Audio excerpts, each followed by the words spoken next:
RFM Matin, merci de nous écouter. 7h, le journal Ismaël Kamara, bonjour. Bonjour Babacar Fall.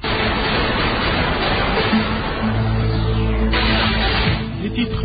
Mouvement de soutien à Kaolack pour l'imam Alioune Badara Ndao arrêté pour acte de terrorisme. Les populations déclarent que ce dernier n'a jamais prôné de terrorisme dans ses prêches. Les guides religieux appelaient à la sauvegarde d'un islam de paix et de tolérance. L'invité de l'ancien Premier ministre Aminata Touré que vous entendrez dans ce 7h. Attentat à Paris. Le bilan s'est allongé. On compte désormais 132 morts. C'est selon dit que début de la campagne de commercialisation arachidière. Toutes les mesures ont été prises pour un bon déroulement de cette campagne selon les autorités. C'est le focus du jour, Babacar Fall. Seconde partie de ce journal, les sports. Nous reviendrons sur les résultats de la deuxième journée du championnat du Sénégal de football de Ligue 1. Le journal des sports, Boubacar Kambal Dieng tout à l'heure. À suivre le dossier du jour, dossier culture. Et puis dans une vingtaine de minutes, la revue de presse de Mohamed Ali Mouba. RFM Matin, merci d'écouter le journal. À la une donc, le terrorisme avec l'arrestation d'imams présumés collaborateurs de djihadistes. L'imam Ndao de Kaolack, il a du soutien. Ce sont des habitants de Kaolack, Babacar, qui se mobilisent derrière l'imam Alioune Badara Ndao. D'après eux, ce dernier a toujours prôné la droiture dans ses prêches. Ils ajoutent qu'il n'a jamais défendu l'apologie du terrorisme. Leur porte-parole, Mortal Abbé, au micro d'Ibrahima Diamé. Ce qu'on peut dire sur vraiment l'imam Alioune Badara Ndao, c'est quelqu'un qui est très serviable. C'est dans sa mosquée qu'on prenait vraiment les prières, les 5 prières, comme la prière aussi du vendredi. C'est un enseignant coranique. Il a enseigné pas mal de gens qui ont ouvert des daras. C'est quelqu'un qui partageait tous ses biens avec ses proches. Parmi ses prêches, les prêches du vendredi, ce qu'on peut témoigner, il orientait toujours la population vers l'islam, vers la droiture. On sent vraiment un véritable vide. On sent un vide parce que c'est quelqu'un qui nous galvanisait dans ses prêches, qui nous donnait des enseignements. Il nous manque sincèrement. Et cela nous amène à parler des attentats à Paris. Le bilan actuel fait état de 132 morts et plus de 300 blessés. L'enquête progresse en France et en Belgique. 7 membres de l'entourage, dont des kamikazes, Omar Ismail Mustafa, ont été arrêtés. Toujours selon les autorités françaises, l'un des véhicules qu'auraient utilisé les terroristes a été aussi retrouvé à Montreuil en France. Le corps d'un deuxième kamikaze a été aussi identifié. Il serait de nationalité française ou belge selon des sources proches de l'enquête. La piste belge se confirme de plus en plus. Aminata Touré qui s'adresse aux guides religieux, l'ancien Premier ministre leur demande de contribuer à la sauvegarde de l'islam modéré. L'envoyé spécial du chef de l'État était à Guédiawaye. Il est interrogé par Saïsso. C'est le moment pour nous de prendre conscience que la sécurité aujourd'hui est une question qui touche tout le monde. Il est important que son discours sur justement la sauvegarde de notre islam de paix et de tolérance que nous avons connu, qui a été implanté ici par nos ancêtres, puisse être préservé. Et c'est également l'occasion d'appeler l'ensemble des chefs religieux, des imams, des savants de la science islamique pour qu'ils s'impliquent justement dans la lutte pour la préservation de cet islam modéré, de paix et de tolérance. Aminata Touré interrogé en marge d'un meeting politique à Guédiawaye par Salif Sow. Et puis Ismaïla, les Africains, les Sénégalais qui se déchirent sur les réseaux sociaux sur les attentats de Paris. Nombreux sont des Sénégalais qui ont mis leur profil Facebook Babacar aux couleurs de la France, bleu, blanc, rouge, un signe de solidarité. Diversement apprécié les avis des uns et des autres dans ce micro-trottoir réalisé par Salif Sow dans la banlieue dakaroise. On connaît l'histoire du Sénégal avec la France. C'est une histoire ancienne et aussi les gens sont des gens comme nous tous qui sommes morts à des attentats, alors ce serait normal d'être solidaire. Je ne suis pas un hypocrite. Ça s'est passé dans plusieurs pays africains. Pourquoi ne pas prendre le drapeau de ces pays africains et le mettre dans notre profil? Mais nous ne l'avons pas fait. C'était la même chose avec Je suis Charlie. Et ça, c'est pas bon. Attends, je vais vous montrer. Une de mes amies l'a fait. Elle a changé son profil Facebook en mettant le drapeau français. Un de mes amis a d'ailleurs voulu en savoir plus en demandant si elle s'est naturalisée, mais elle a répondu par la négative. C'est plutôt une manière pour elle de se solidariser avec le peuple français endeuillé. Ce que j'allais faire, peut-être si j'ai une idée, bon, j'essaie de partager ça avec qui sont dans le Facebook ou bien dans les journaux. Ok? Je vais me manifester, je dirais peut-être entre parenthèses, à ma manière quoi. Mais pas peut-être porter, je sais pas, un foulard noir, bien porter bleu, blanc, rouge, je ne le ferai pas, franchement. 7 heures passées de 6 minutes, vous écoutez le journal sur RFM et c'est une bonne idée. Sur RFM au moins, on a des informations sûres et utiles. RFM, la radio de toute l'actualité. Le focus du jour est consacré au démarrage de la campagne de commercialisation de l'arachide. Les mesures prises par le gouvernement pour un bon déroulement de celle-ci sont au nombre de 11. Il s'agit entre autres de la fixation du prix au kilogramme de l'arachide à 200 francs CFA, d'un fonds de commercialisation de 11,5 milliards francs CFA à Tamba. Les forces de défense et de sécurité, les agents de contrôle économique veillent au grand pour mettre fin aux pratiques illicites des opérateurs véreux. Reportage sur place de Moussa Omargué. Au niveau des différents points de vente ainsi que sur le circuit parallèle comprenez les marchés hebdomadaires communément appelés Louma, un dispositif est mis en place conformément aux innovations apportées cette année sur la fixation des prix pour la défense des intérêts des paysans producteurs d'arachide. Ainsi, le bradage ne sera plus possible. Adim Ndiaye est le chef du service régional du commerce. Par le passé, on prenait une circulaire qui n'avait pas une force juridique, donc obligatoire, devant permettre au service du contrôle de faire respecter ces prix-là. Cette année, on a pris un arrêt interministériel, c'est-à-dire entre le ministre du Commerce et le ministre de l'Agriculture et du Développement rural, pour fixer les prix planchers de l'arachide à 200 francs. C'est-à-dire que c'est un prix minimum. On peut acheter plus, mais pas moins, en termes très simples. Et cela faisait défaut. L'objectif, c'est de garantir aux producteurs un prix rémunérateur et de le protéger efficacement contre le bradage. On a l'habitude de voir des campagnes de commercialisation, notamment au niveau des marchés hebdomadaires. Nous allons mettre en place un dispositif de contrôle. Aujourd'hui même, j'ai contacté toutes les autorités administratives et les forces de sécurité, travailler donc avec les services du commerce, obliger véritablement donc tous les acteurs, les bandes de façon générale, à respecter donc ce prix plancher. À Tambacounda, le moment est également venu pour les agents du service de contrôle économique de procéder à la remise en état du matériel de collecte, bascule, pont bascule, balance, poids. Moussa Omargué, Tambacounda, RFM. À Ndiaye, c'est dans la région de Fatick. Là-bas, des producteurs rencontrés se préparent, mais seule fausse note l'absence de point de collecte. Aminata Goudiaby. En plein cœur de Ndiaye, un des quartiers de la commune de Fatick, il n'est pas difficile de rencontrer des producteurs d'arachide. La campagne de commercialisation de l'arachide démarre ce lundi. Les producteurs comme Joali Diouf procèdent au dernier réglage. On est prêt, on va vendre ça aux opérateurs. Si c'est quand tu vends ça, on va te payer ton argent, on va vendre ça. Puis 200, c'est bon. Si c'est après, on va te donner ton argent, c'est bon. Wali Ndiaye, un autre jeune cultivateur, a déjà déterré ses arachides. Il reste juste à les nettoyer. Lui aussi compte participer à la campagne de commercialisation de l'arachide. Je suis en train de préparer, mais je ne suis pas encore prêt pour la sélection des arachides. Je devrais sélectionner quelques sacs pour les semences. Le reste, je vais le vendre. Les 200, c'est abordable. Si c'est confirmé, on peut vendre à 200. C'est bon.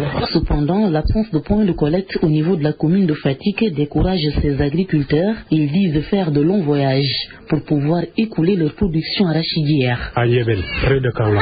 Il y en a à Nuar, mais il n'y en a plus. On est obligé des fois, il y a des charrettes qui viennent ici dans les quartiers pour acheter les arachides. Après, ils les revendent encore. Parce que si campagne boobu seetee daaw ubbi na damaa mujj jaay suma gerte ci lu ko xam par rapport laa ko jaay ci marché bi parce que gisuma ko jënd. Pour cette année, 48 points de collecte sont prévus pour toute la région. Ils seront répartis dans les 3 départements et 7 seront disponibles dans le département de Fatick. Aminata Goudiaby, Fatick, RFM. Merci Aminata Goudiaby. À présent, les assurances du directeur de l'agriculture. Selon Oumar Sané, l'État du Sénégal a pris toutes les dispositions nécessaires pour sécuriser cette campagne. Oumar Sané, joint par Ndaté Diop. Premièrement, le prix de 200 francs a été validé. Les huiliers qui vont s'engager sur cette campagne vont acheter à 200 francs, alors que le prix économique c'est de 185 francs. Donc il y a un gap de 15 francs que l'État s'engage à prendre en charge ce qu'on appelle le protocole État huilier, donc qui va être signé. À la suite de ça aussi, donc il y a des factures qui sont en instance que l'État aussi va payer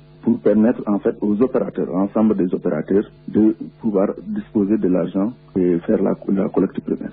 Et l'une des mesures vraiment clés de cette année, c'est le prix plancher qui est pris par arrêté. Ce qui veut dire qu'aujourd'hui, quelqu'un qui achète en moins de 200 francs est en infraction par rapport à la loi. Et toutes ces mesures-là ont été matérialisées par soit des lettres circulaires, soit par des arrêtés, envoyés à l'ensemble des autorités administratives et à l'ensemble des ministères concernés. Il y a une autre mesure qui concerne les 11,5 milliards qui va nous permettre aujourd'hui de collecter 50 000 tonnes de semences certifiées, qui sera aussi logé à la CNCAS avec un taux bonifié de 6%. Donc pour vous dire qu'aujourd'hui, l'ensemble des mesures qui concernent la campagne ont été prises et nous tous espérons que la collecte va se dérouler normalement. Et je rappelle que l'ensemble des intentions de collecte, que ce soit les huiliers, que ce soit les exportateurs, tournent autour de 800 000 tonnes. Donc pour vous dire qu'aujourd'hui, la demande est là et nous avons pris les mesures pour que vraiment cette campagne se déroule de la meilleure des manières. Pour moi, RFM, c'est la radio de la réactivité. RFM, partout, tout le temps. En plus bref, c'est parti pour la semaine de l'entrepreneuriat. Cet événement qui s'ouvre ce lundi va prendre fin le 22 novembre. La 3e édition a pour thème l'entrepreneuriat rural. Les activités démarrent ce lundi par un forum sur l'emploi décent des jeunes en milieu rural. C'est à 9h à l'hôtel Radisson ici à Dakar. Entre au rendez-vous, une importante communication du directeur général de l'ARTP est attendue ce lundi. D'après le communiqué, les informations qui seront fournies vont amorcer le point de départ d'une étape importante dans le secteur des télécoms. Ce rendez-vous est prévu à 9h30 au siège de l'ARTP.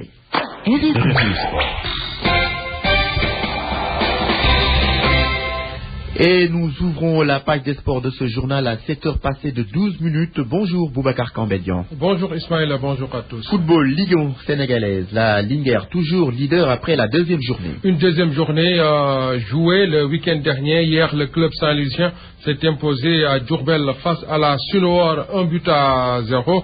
2 matchs, 2 victoires pour les Samba Linguère. Ces derniers sont à égalité de points avec le promu l'US Gorée. L'autre promu, le Ndiambour de Louga, a signé son premier succès de la saison en Ligue 1 face au GFC. Hier, 1-0, Guédiawaye Football Club a raté un penalty. Abdoulaye Sambou. Le Ndiambour a signé sa première victoire de la saison face au GFC sur le score de 2-0. Sidiguien sur un centre de Abdoulaye Diallo ouvre le score d'une frappe en pleine lucarne à la 45e minute. À la 66e minute, GFC, qui est revenu des vestiaires avec des arguments plus solides, obtient un penalty tiré par le Nigérien Ouassou et repoussé par le portier du Ndiambour Chesdien. Un match très difficile selon beaucoup d'assistés malgré la victoire. C'est un match qui est très compliqué parce que quand on perd dimanche dernier, il faut gagner ce dimanche-là. Et donc, devant son public, là, c'est un peu comme parce que c'est des joueurs qui savent gérer leur émotion qui peuvent le faire. Donc, tant que c'est des 0-0, c'est possible. Mais quand on met le but, c'est compliqué encore de gérer les émotions. Donc, voilà pourquoi on a subi une deuxième mi-temps très difficile. Mais heureusement qu'on s'en est tiré. Et remonté contre l'arbitre de la partie, le coach de GFC juge son attaque inefficace. Youssouf Dabo. C'est dans la finition où on pêche encore. Et il faudra travailler. On a été spectateur. On a regardé l'adversaire jouer. Même si on avait mis une stratégie en place, ça n'a pas bien marché. Et l'adversaire a marqué apparemment sur un hors-jeu que l'arbitre n'a pas sifflé. Malgré cette victoire, le Ndiambour devra travailler dur pour rester en Ligue 1.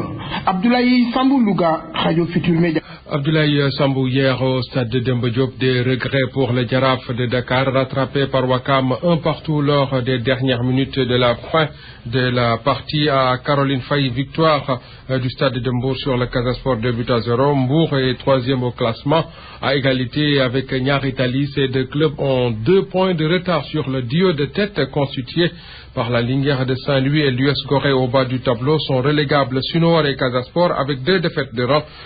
Djambar et Djaraf, eux, n'ont qu'un petit point au compteur sur 6 possibles. En Ligue 2, le Duc, c'est le patron.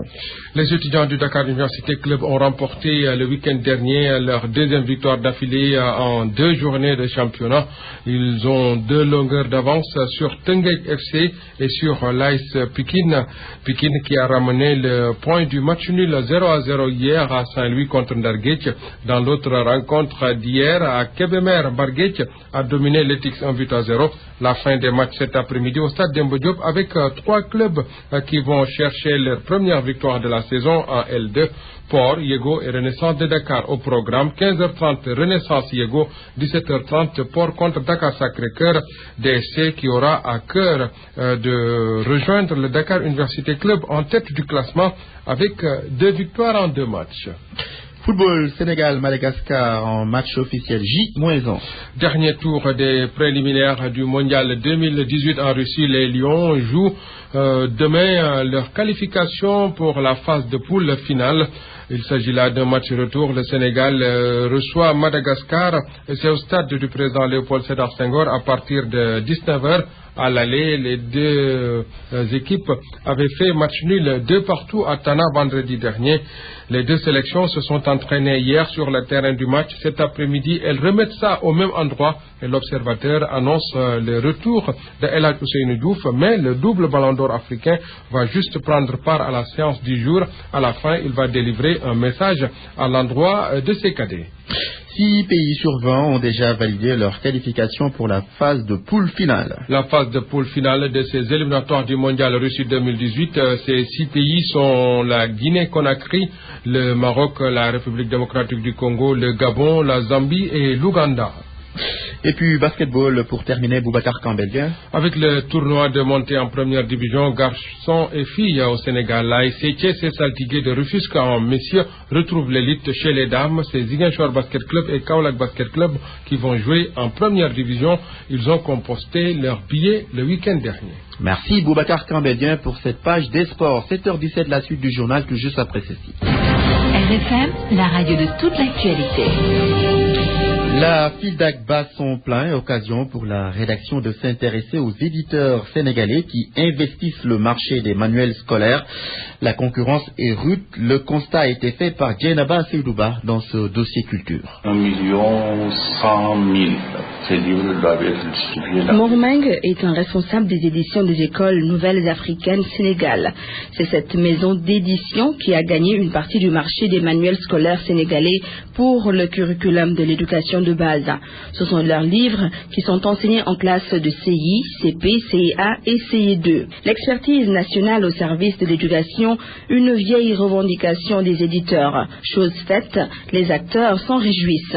Racine Senghor, homme de lettres, pense que cela peut booster l'édition. Racine Senghor est par ailleurs l'administrateur du monument de la Renaissance. La bataille est en train d'être gagnée, je crois, puisque avec le nouveau curriculum de l'éducation de base, je crois que c'est la seule chance de survie d'une édition locale, qu'il puisse vraiment être sur le marché sénégalais. Par exemple, dans certains pays, je vais citer la Côte d'Ivoire, la question est réglée. Et les maisons d'édition ivoiriennes, par exemple, aujourd'hui, elles sont cotées en bourse. Et donc, dès lors que nos éditions au Sénégal auront accès largement au marché du manuel scolaire, elles seront des maisons d'édition compétitives qui pourront recruter du personnel, améliorer leurs moyens de travail et puis voilà, pouvoir éditer davantage d'ouvrages de qualité. Pour être plus compétitifs, les éditeurs sont conscients qu'il faut actualiser leur méthode de travail. Une formation d'une durée de 2 ans est en cours.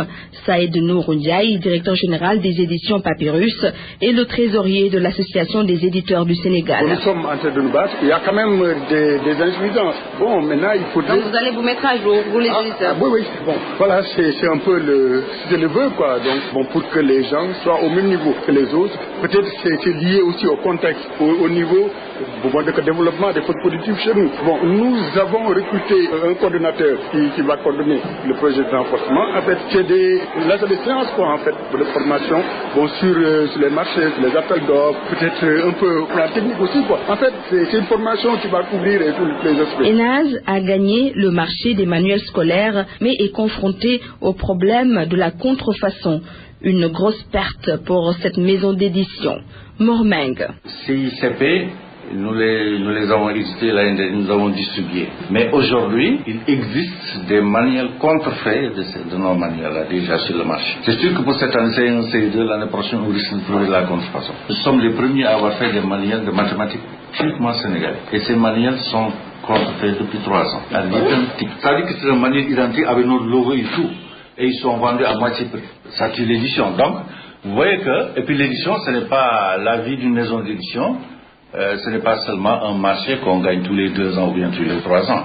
Il faut nécessairement une vente régulière parce que nous avons, en fait, c'est une entreprise. Les éditeurs sénégalais ont toujours réclamé l'expertise locale pour l'éducation nationale. Et c'est en train d'être fait. Mais les éditeurs veulent des mesures d'accompagnement telles que la lutte contre la contrefaçon, puisqu'elle plombe sérieusement les ailes de l'édition.